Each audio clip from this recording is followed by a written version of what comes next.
We are taught that space is a continuous, empty void, a dark, silent theater where matter simply floats. Einstein's theory of relativity relies on this blank canvas. It suggests that massive objects curve this empty spacetime, creating the gravity that keeps our feet on the ground. But if space is truly nothing, how does it enforce a strict speed limit on light? And if a planet bends spacetime, what physical substance is it actually gripping? If spacetime has measurable properties, if it can be warped and stretched, it cannot be an empty void. Instead of a vacuum, reality is filled by a rigid, four-dimensional crystal. This is the D4 lattice. It is the true physical fabric of reality, a solid geometric grid that underlies everything we see. The physics we experience every day are not independent forces. They are the mechanical movements of this background structure. Time, light, and gravity are simply the mechanical stretching and vibrating of this cosmic crystal.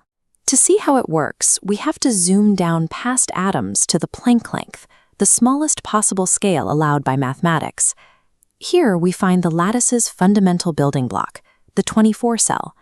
Its rigid triangular faces make it incredibly strong, but inflexible. Because of this, it cannot pack perfectly without tension.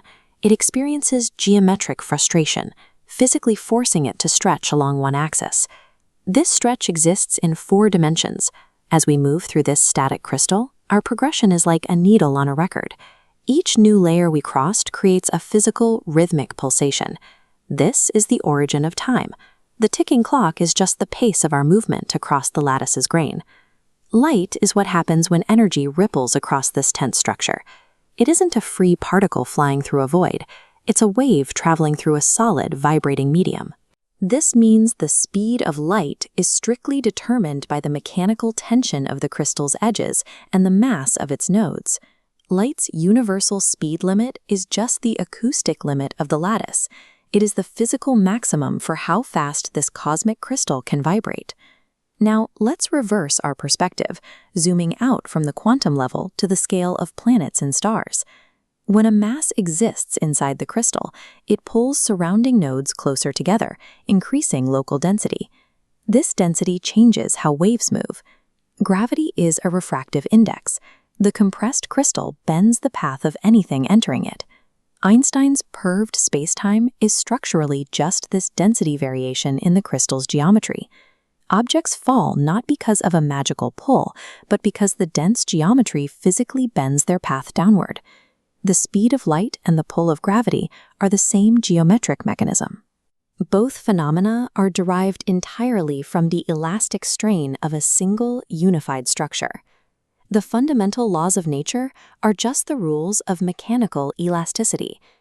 Because the universe is purely geometric, the structure ignores physical size.